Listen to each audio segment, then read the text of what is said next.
सुरणाची भाजी तर तुम्ही नेहमीच खात असाल, पण सुरणाची ही रेसिपी मात्र तुम्ही ह्या अगोदर कधीच बनवली नसेल. एकदा जरूर बघा. चला तर मग वेळ न दवडता रेसिपीला सुरुवात करूया. प्रीतीसमय रेसिपीजमध्ये आपलं खूप खूप स्वागत आहे. इथे मी सुरण घेतलेला आहे आणि हा मस्त असा गावठी सुरण आहे. अगदी घरचा सुरण आहे. आता हा सुरण मी चांगला कापून घेते. त्याचे 2 तुकडे केलेले आहेत बघा. असा मस्त असा पांढरा सुरण जो असतो तो खाजरा नसतो, तो सुरण आपल्याला इथे घ्यायचा आहे. तर हा मला आता माहिती आहे की घरी लावलेला सुरण आहे आणि तो खाजरा नाही आहे. आता हा सुरण मी स्वच्छ करून घेतलेला आहे. आता मध्यम होलाच्या किसणीने आपल्याला हे किसून घ्यायचं आहे. बारीक किसणी नाही घ्यायची आहे. आणि 1 कप सुरण होईल इतकं सुरण आम्ही किसून घेते आहे. तर इथे बघा सुरण मी किसून घेतलेलं आहे. यानंतर कढईमध्ये 2 चमचे तेल घेतलेलं आहे मी आणि यामध्ये आलं, लसूण, मिरची आणि ओल्या नारळाचं वाटण केलेलं आहे. तर इथे मी 5 ते 6 लसूण पाकळ्या, 2 इंच आलं घेतलेलं आहे. त्यानंतर 3 हिरवी मिरची घेतलेली आहे आणि थोडंसं ओलं खोबरं घेतलेलं आहे हे मी आणि याला पाणी न घालता वाटलेलं आहे. तर हे वाटण मी तयार करून घेतलेलं आहे. हे वाटण आपल्याला तेलामध्ये आता परतून घ्यायचं आहे. तर एक चांगला कच्चेपणा जाईपर्यंत आपण ह्याला परतून घ्यायचं. यानंतर ह्यामध्ये किसलेला सुरण जो आहे तो घालायचा आहे. तर बरोबर मी मोजून घेतलेला आहे 1 कप सुरण चांगला दाबून भरलेला आहे. आता हा सुरण जो आहे तो तेलामध्ये छान आपल्याला परतून घ्यायचा आहे. सुरणाला आपल्याला व्यवस्थित शिजवून घ्यायचं आहे. 2-3 मिनटं ह्याला चांगलं मी असं परतून घेतलेलं आहे. परतून झाल्यानंतर ह्यावर झाकण ठेवायचं आणि ह्याला शिजवून घ्यायचं आहे. एक 5-6 मिनटं मी ह्याला चांगलं वाफ देऊन शिजवून घेतलेलं आहे. गॅसची आच मंदच ठेवायची आणि सुरण बघा मस्त असं शिजलेलं आहे. आता शिजल्यानंतर ह्यामध्ये आपल्याला घालायचे आहेत मसाले. चवीनुसार मी इथे मीठ घेतलेलं आहे. त्यानंतर 1 मोठा चमचा तीळ घातलेले आहेत. 1 चमचा गरम मसाला घेतलेला आहे. 1 चमचा धना पावडर, 1 चमचा जिरा पावडर घातलेली आहे, 1 चमचा लाल तिखट घेतलेला आहे आणि अर्धा चमचा हळद घातलेली आहे. असे मसाले मी ह्यामध्ये घातलेले आहेत. तुमच्याकडे आमचूर पावडर असेल तर तुम्ही त्याचा वापर करू शकता इथे किंवा मग थोडासा लिंबूचा देखील वापर करू शकता. अर्धा चमचा मी इथे ओवा घातलेला आहे. ओवा चांगला चोळून घ्यायचा म्हणजे त्याचा फ्लेवर चांगला येतो आणि हे सर्व आपल्याला व्यवस्थित मिक्स करून घ्यायचं आहे. आता हा सुरण खाजरा नाही आहे हे मला माहिती आहे, त्यामुळे मी इथे आमचूर पावडर किंवा लिंबूचा वापर केलेला नाही आहे. पण तुम्ही बाजारातनं जर सुरण आणलेला असेल तर तो कदाचित खाजरा निघू शकतो, त्यामुळे लिंबूचा वापर करा. कोथिंबीर घातलेली आहे इथे मस्त अशी फ्रेश भरपूर कोथिंबीर घालायची आणि बघा हे आपण व्यवस्थित आता शिजवून घेतलेलं आहे. चांगलं मिक्स करून घेते आहे मी. सुरण चांगला आता शिजलेला आहे. सुरणाचे तुम्ही कटलेट बनवले असतील, सुरणाची तुम्ही भाजी बनवता, पण ही रेसिपी तुम्ही कधीच बनवली नसेल तर नक्की एकदा हे ट्राय करून बघा. आता हे चांगलं आपण मस्त असं परतून घेतलेलं आहे, चांगलं शिजवून घेतलेलं आहे. तर ह्यामध्ये आता आपल्याला घालायचं आहे बेसन. तर इथे मी बेसनाचा घोळ तयार करून घेतलेला आहे. हा कसा बनवला ते पाहूया. 1 कप सुरणासाठी इथे मी 1.5 कप बेसन घेतलेलं आहे. यामध्येच पाव कप तांदळाचं पीठ घातलेलं आहे आणि चवीनुसार थोडंसं मीठ घातलेलं आहे.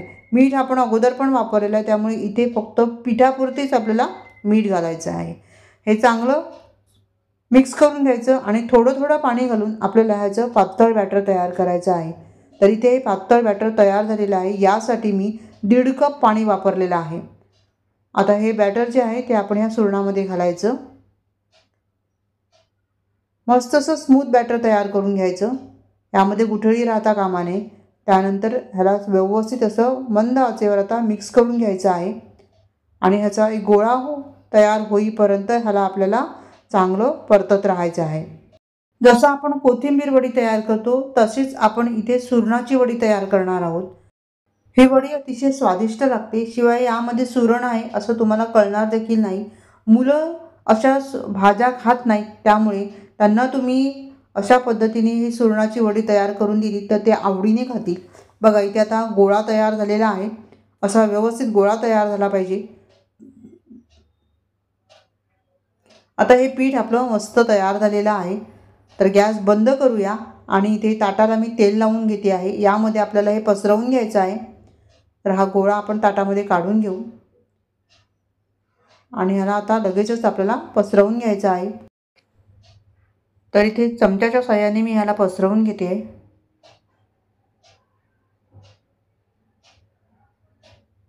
आता ह्याला चांगलं मी पसरवून सपाट करून घेतलेला आहे. यानंतर वाटीला तेल लावून वाटीने ह्याला चांगलं प्लेन करून घ्यायचं आहे। बघा मस्त असं मी ह्याला प्लेन करून घेतलेलं आहे। आता यावर वरून असे तीळ घालायचे म्हणजे दिसायला छान दिसतं। आणि आता ह्याला 5 ते 7 मिनटं चांगलं सेट होऊ द्यायचं। त्यानंतर ह्याच्या वड्या आपण पाडून घ्यायच्या आहेत आणि वड्या पाडल्यानंतर ह्याला थंड करून घ्यायचं पूर्णपणे। आता हे गरम आहे पण गरम असताना ह्याच्या वड्या तयार करून घ्यायच्या। आणि बघा मी इथे चौकोनी आकारात ह्या वड्या तयार करून घेतलेल्या आहेत। आता ह्याला आपण पूर्णपणे थंड करून घ्यायचं। तर इथे मी हे थंड करून घेतलेलं आहे। यानंतर ह्या वड्या आपल्याला काढायच्या आहेत। तर बघा मस्त अशा वड्या तयार होतात ह्या। तर इथे बघा मस्त अशा ह्या सुरणाच्या वड्या तयार झालेल्या आहेत आणि आता आपण ह्याला काढून घेऊया। अगदी मस्त ह्या वड्या तयार होतात, खुसखुशीत तयार होतात। तर आपण सर्व वड्या या पद्धतीने काढून घेऊ आणि त्यानंतर ह्याला आपण फ्राय करून घेणार आहोत। तरी ते मी बऱ्याच वड्या काढून घेतलेल्या आहेत। आता आपण त्याला फ्राय करून घेऊया। तेल इथे गरम करत ठेवलं होतं।